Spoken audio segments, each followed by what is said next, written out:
السلام عليكم ورحمة الله. حرب الاستنزاف المستمرة في سوريا من قبل المجموعات المسلحة المتطرفة لم تزد الشعب السوري ووفد دعاة السلام في سوريا إلا تصميما وعزما على العمل من أجل المصالحة والسلام بعبارات: لا تخافوا، لستم وحدكم، نحن معكم. وطئ وفد دعاة السلام معلولة المحررة مع صاحب فكرة وفد دعاة السلام في سوريا البروفيسور دكلن هايز من الداخل. معكم زينب صفار، تابعونا.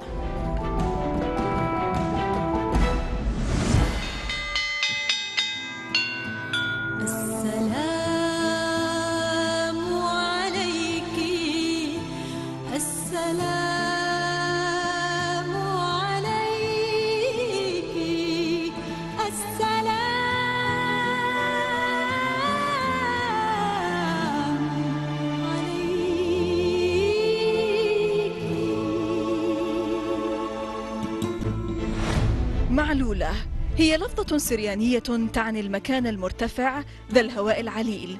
قدم معلولة من قدم تاريخها وآثارها التي تعود إلى القرن العاشر قبل الميلاد، وهي المدينة الوحيدة التي ما زالت تنطق بلغة السيد المسيح عليه السلام الآرامية إضافة إلى العربية.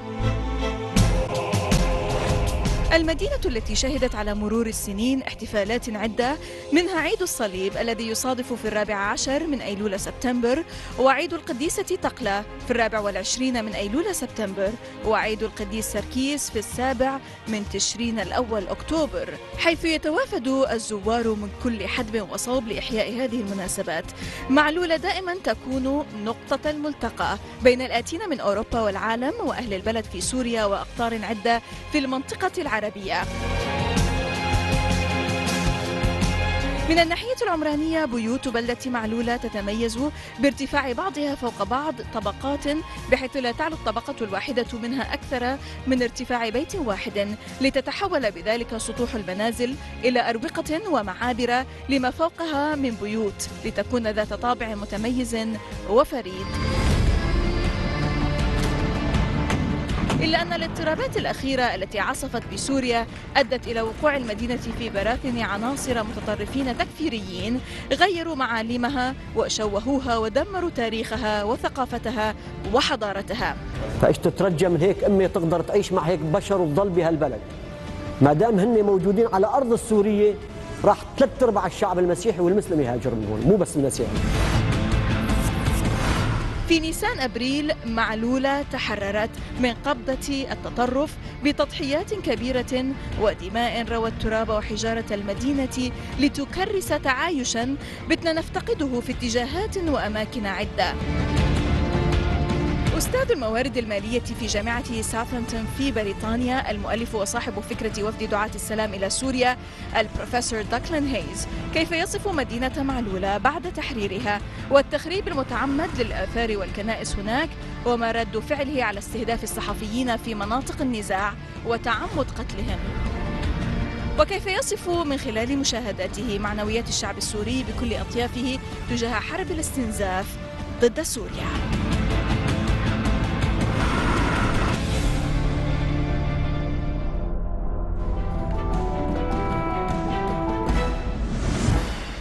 Dr. Declan Hayes, Professor of Finance at the University of Southampton, author and head of the Peace Delegation to Syria. Welcome to the Insight, sir.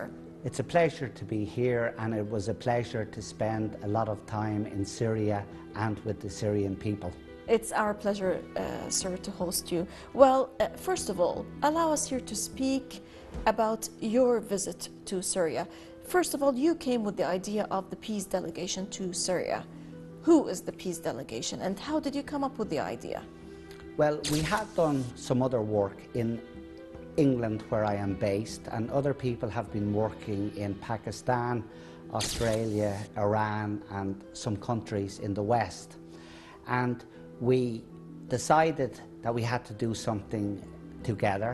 So the idea came up of a peace pilgrimage aimed at Easter 2014. Because the Eastern and Western Christian religions share the same Easter in 2014.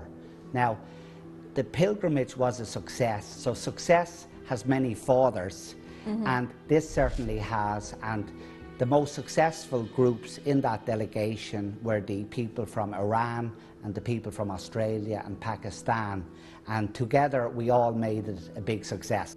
Excellent. Now allow me to go back to the last thing that you've done in Syria, or the last thing that you've seen in Syria. And here I would like also to emphasize the success of what you talked about, how you described this tour this year to the region. You observed victory and liberation of Ma'lula. That's right. So to say. Ma'lula, it's one of the most ancient Christian villages, not only in this area but also in the world. First of all, tell me about your reaction to this thing happening while being there in Syria and going there on the Easter day. Okay, well, first of all, I have to do a small correction, because Ma'lula is shared by both Christians and Muslims. Sure. And as we drove in to Ma'lula in convoy with the leaders of the Christian community, all the leaders of the Christian community in Syria, together with armed bodyguards because of the fear of mortar attacks, we were welcomed in every village we passed, and in Ma'lula itself, by all Syrians, Muslim and Christian. The importance of Ma'lula is that they speak the Aramaic language, which is what Jesus spoke. Yeah. And it was an honor to be in Ma'lula, which is one place that I particularly wanted to go. And it was an honor to share my visit in Ma'lula with the Syrian Arab army who liberated the town. And I choose those words very carefully, because the Syrian Arab army are the liberators. They were very relaxed. They were obviously very welcomed by the people. And in the churches I visited, I shared and spoke to both Muslim and Christian Syrian Arab army soldiers, and all of them are very united that they will liberate the Syrian people and restore again the civilization of Syria, of which Ma'lula is one very important part. Here, Dr. Hayes, tell me about the importance of Ma'lula worldwide, and what did you see there that captured your attention the most? Well, again, Syria has thousands of years of history, and Ma'lula and Christianity is but one very important piece of that. So we have to look at the entire fabric of Syrian society, and the Christian culture with the entire culture of Syria goes back very many years. Now, you have the living stones and you have what's called the dead stones, in other words, the churches and the mosques and so on. And what these Takfiri did is they just destroyed the dead stones, and in fact they killed many of the living stones and kidnapped people from the town of Ma'lula. And the nuns were, yes. Yeah, well, in addition to others. If we just look at the nuns for a minute, I'd like to make, in my opinion, one very important point about those nuns. One of them was 90 years old, okay, 90 years old. They had no arms, they had no bodyguards. They insisted on staying to help the orphans and to live their life peaceably. And if your best shot is kidnapping a 90-year-old nun, I don't think you're somebody to be admired or you're somebody to be given support to. Now, they don't care about your admiration, they just want to hit hard on certain issues. Well, you know, if you want to fight, at least in my culture, you should fight somebody who should fight back, like the Syrian Arab army. But they don't seem to do that. Now, the Syrian soldiers were very relaxed and very happy that they had liberated one more part of their homeland. Now, the question is, what did these so-called Takfiri soldiers do in Ma'lula, besides kidnapping nuns, besides beheading civilians, besides holding civilians to ransom? They totally vandalized the place. Now, we got there on Sunday afternoon. President Assad was there in the morning. morning. Now, the Takfiris and their supporters in the Western press said that President Assad's video footage was fake, that hadn't happened at all. It was taken from some years ago. Well, I was there myself as the first tourist, and I brought souvenirs, as people do. I don't want to make it look like I was looting, but here, for example, are some of the things I brought. You can show them, please, yeah, right. to us. Here's just little Christian pictures, and all the churches have all of these on the ground. Here are little baubles that, you know, Christian baubles. Yes. I'm sure they're not worth very much money, but they tore all of these down and threw them everywhere. You had books strewn around the place, little things like this. So all they did was vandalize every single church there. They set fires, they obviously camped out in the churches. And so you agree here that it's not whatever is taking place in Syria, and Malula is a small example actually, but whatever is taking place in Syria is not only against the Assad government in the aim of toppling the government and getting rid of this government, but it's also against the culture and the history of Syria in an attempt to wipe it out. well, Syria... Or wipe this kind of coexistence among all the denominations in Syria. Well, Syria and the whole area, including Lebanon and Palestine, is a very rich mosaic of cultures. And in fact, on Easter Sunday in the morning, the hotel I was in, the Muslim waiters wished me a happy Christmas and a happy Easter, and they told me how they celebrate Easter with their compatriots. And the Syrian people, according to the Syrians, all the Syrians that I met, from very young to very old, they see themselves as Syrians, and they don't ask, are you of this religion or are you of that religion?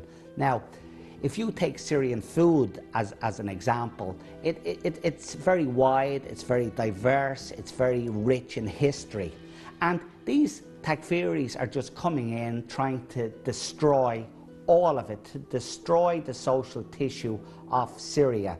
If they were really fighting, they would attack military targets, not go into Armenian cities like Kasab and kill and rape and plunder.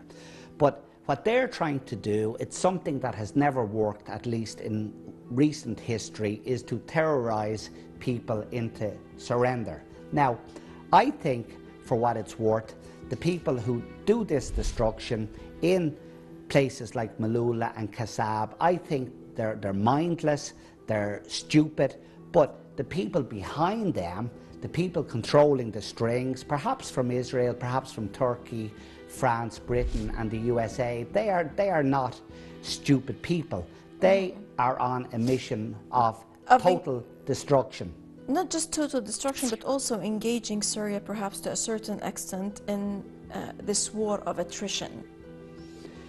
Well, it is a war of attrition against civilization, that it goes deeper than this religion or that religion. There is a big game plan on here, which at one level is totally crazy, because if they defeat Syria, which I think they will not do, they will move on to Iran, and after Iran, Russia and China.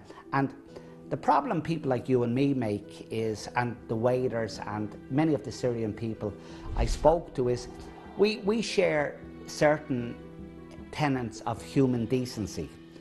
So if we see a child, we like to see a child smile. If we're on a bus and there's an old lady or a pregnant lady, we stand up and give that lady the seat. But they don't think that way. They just think the Syrian people are a problem and there's only one solution: kill them and exterminate their culture. Actually, we're going to stop now, Dr. Dakhel Haiz, for a short break, but then when we come back we will discuss more your observations from various neighborhoods, towns and cities in the capital Damascus. من الداخل سيعود بعد هذا الفاصل، لا تذهبوا بعيدا.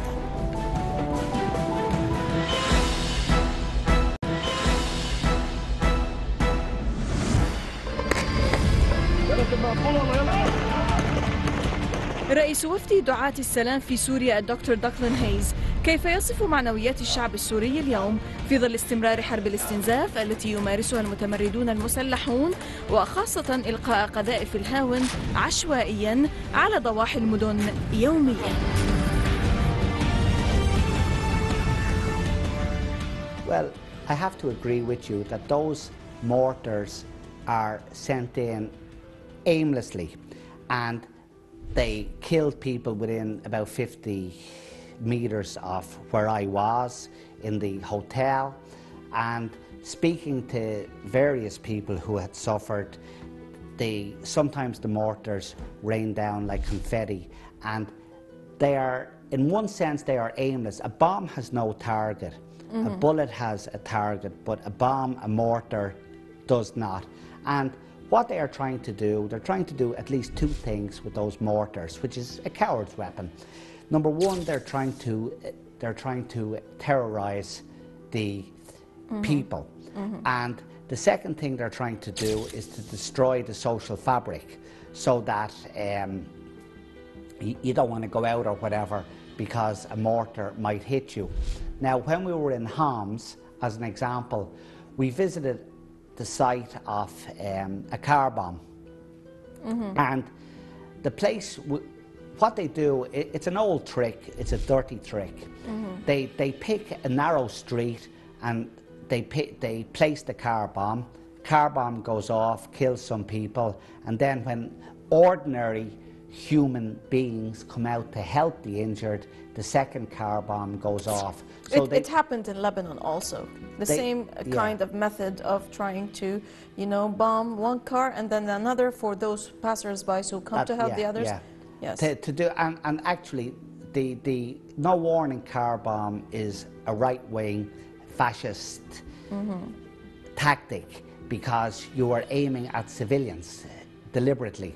Yes. Now, I saw many examples, mostly second-hand, of how this had been done.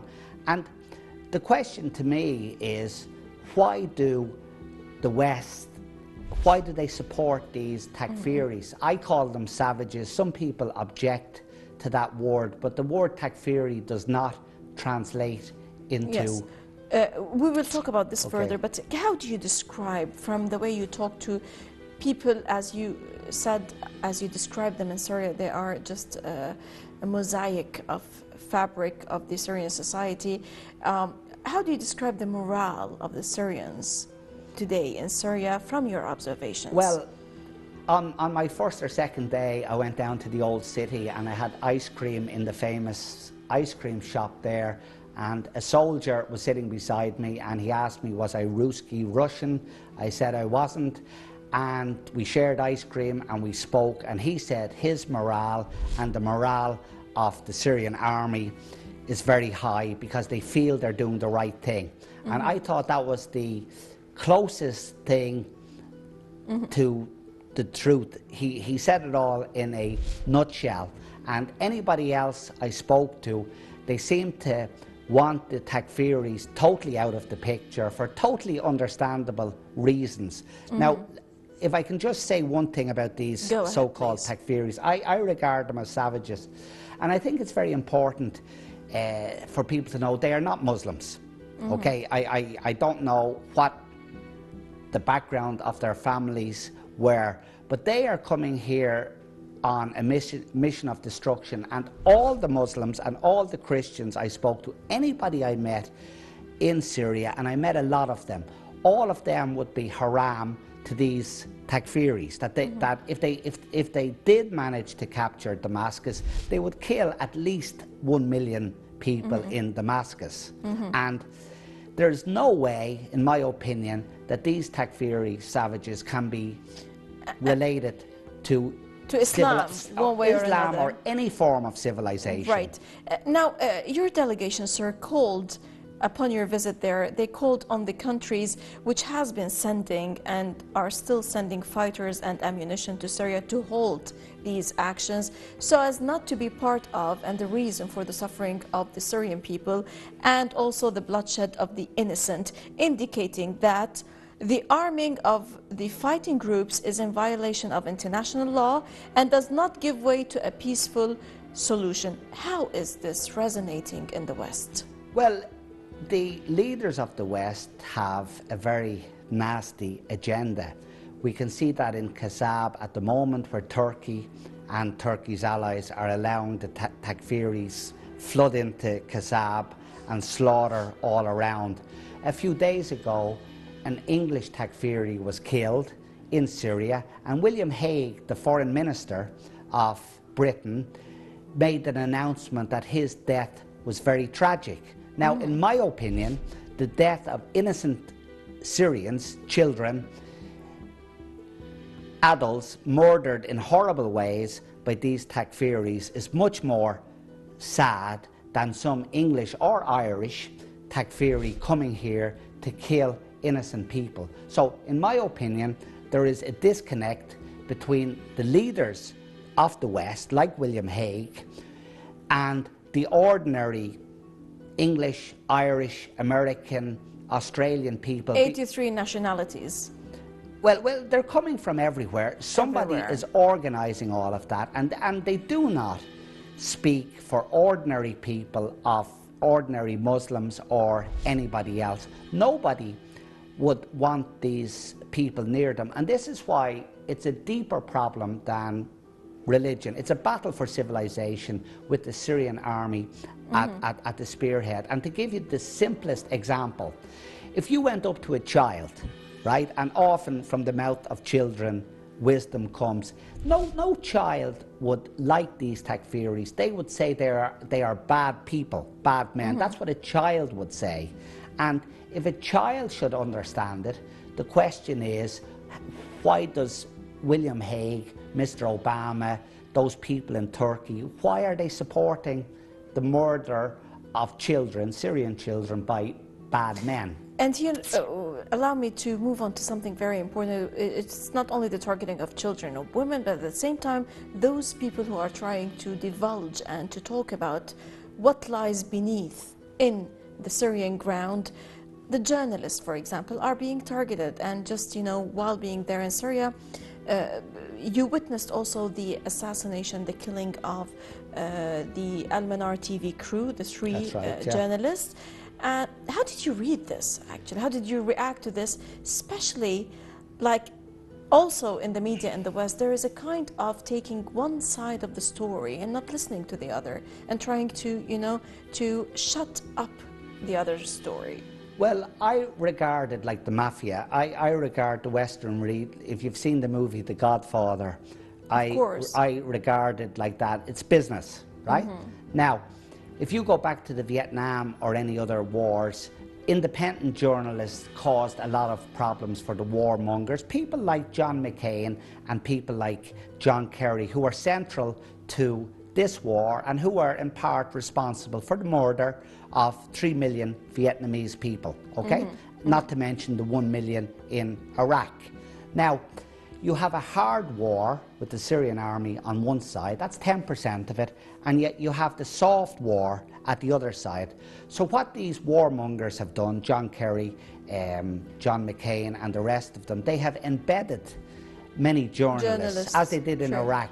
So those journalists are only puppets. We see it with Al Jazeera. Anytime I get on the Al Jazeera channel, I keep flicking because no sense is going to come out of it. And if you are an independent journalist, if you're giving a voice, and this is where Syria and Palestine are related, they do not want the voice of the... To be heard. To be heard. Yes. So... But here, sir, allow me just to ask you about something, a piece here that it's a reflective piece by Zeinab of the Carnegie Middle East Center.